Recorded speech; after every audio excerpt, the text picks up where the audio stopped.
여러분, 혹시 이런 이야기를 들은 적이 있나요? 늙은 사람을 노리고 접근하는 사람들. 그들의 진짜 목적은 무엇일까요? 당신의 연애나 결혼이 진짜 사랑일까요?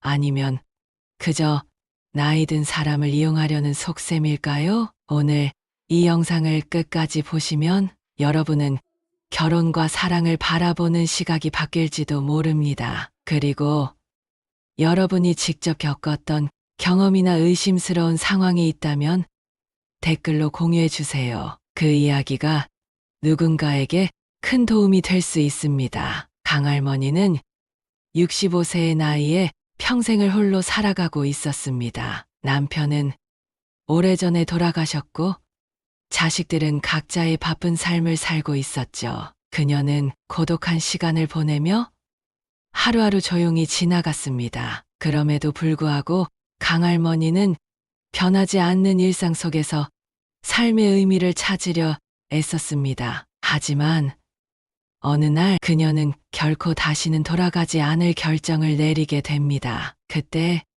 강할머니는 오랜 친구인 이순자 씨와 술 한잔을 하던 중 박 씨라는 남자를 소개받게 되었습니다. 박 씨는 66세의 나이에 건강하고 활기찬 모습이었으며 외모는 평범했지만 마음이 따뜻한 사람 같다는 인상을 주었습니다. 강할머니는 처음 만난 그에게 유한 끌림을 느꼈고 박 씨 또한 그녀에게 호감을 보였습니다. 그리고 몇 번의 만남을 거쳐 박 씨는 강할머니에게 다정하게 말했습니다. 할머니, 저는 나이가 많지만 아직도 인생의 희망을 가지고 있어요. 그 희망을 함께 나누고 싶습니다. 이 말을 들은 강할머니는 자신의 고독한 삶이 조금이나마 변화할 수 있다는 생각에 설레었고 마음을 열게 되었습니다. 그녀는 박 씨의 따뜻한 말투와 예의 바른 태도에 점점 더 빠져들었죠.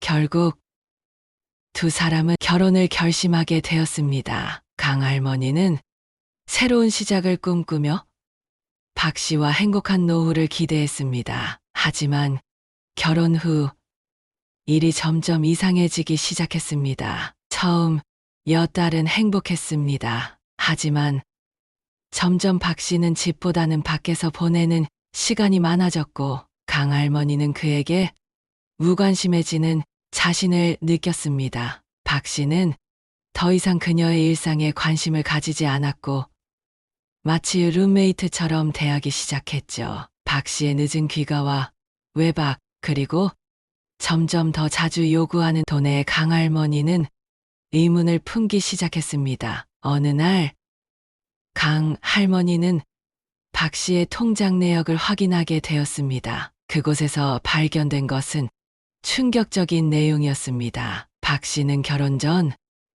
도박에 빠져 엄청난 빚을 지고 있었고 그 사실을 숨긴 채 강할머니에게 접근한 것이었습니다. 강할머니는 순간적으로 가슴이 벅차오르고 정신이 혼란스러웠습니다. 강할머니는 박 씨에게 직접 물어보았습니다. 박 씨, 당신 왜 나에게 이런 거짓말을 한 거죠?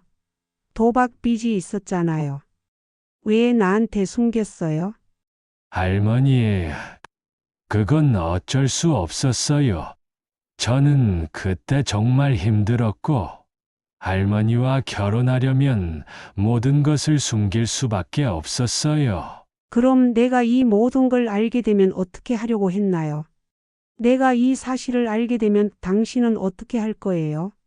박 씨는 침묵을 지켰습니다. 그의 입술은 떨렸고 눈빛은 불안하게 흔들렸습니다. 강할머니는 그 순간 모든 것을 깨달았습니다. 그녀는 속았고 그 속임수에 빠져들었던 자신이 부끄러웠습니다. 강할머니는 이 사실을 알고 변호사를 찾기로 결심했습니다. 오랜 친구의 제안을 받아들여 변호사와 만나 박 씨의 과거를 철저히 조사하게 되었습니다. 박 씨는 도박 외에도 여러 번 사기를 쳤고 강할머니에게 접근하기 전에 이미 수많은 사람들을 이용한 적이 있었습니다. 변호사는 강할머니에게 박 씨의 행동이 명백한 사기 결혼에 해당한다고 설명했습니다. 강할머니는 자식들과 함께 박 씨와의 법적 싸움을 시작했습니다. 자식들은 박 씨의 과거를 추적하고 법적 대응을 위해 적극적으로 나섰습니다. 그러나 싸움이 길어지며 자식들은 신경을 많이 써야 했고 많은 고생을 했습니다. 그들은 엄청난 시간과 에너지를 투자하며 어머니를 위해 싸운 끝에 결국 승리를 거두었지만 그 과정에서 너무 많은 고통을 겪었습니다. 이런 모습을 지켜보던 강할머니는 자식들에게 너무 미안하고 후회스러웠습니다. 자신이 잘못된 선택을 했다는 사실이 자식들에게 큰 부담을 줬고 그로 인해 자식들이 고생하는 모습을 보며 마음이 아팠습니다. 강할머니는 자식들에게 이렇게 말했습니다. 너희들이 이렇게 고생하는 걸 보니 내가 너무 미안하고 후회스러워. 내가 더 신중했어야 했는데 너희들까지 힘들게 해서 정말 미안하다. 그럼에도 불구하고 자식들은 강할머니의 손을 꼭 잡으며 이렇게 말했습니다. 엄마, 저희는 엄마를 사랑해요. 우리 어머니가 그런 결정을 내리게 된 것도 다 이유가 있잖아요. 우리는 언제나 엄마 편이니까 너무 자책하지 마세요.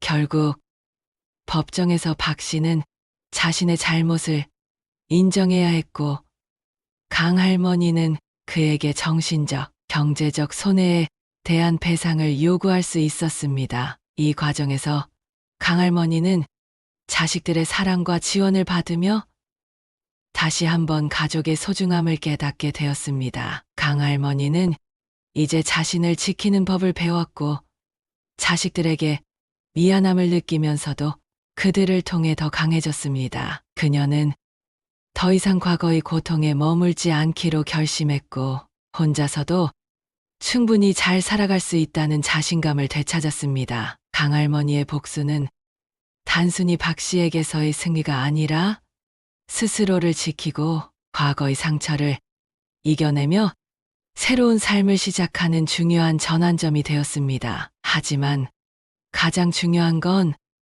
자식들과의 관계가 더욱 깊어졌다는 점이었습니다. 이제 강할머니는 다시는 누구에게도 속지 않겠다고 다짐하며 자유롭고 평온한 삶을 살아가고 있습니다. 오늘의 이야기를 들으면서 여러분은 어떤 감정을 느끼셨나요?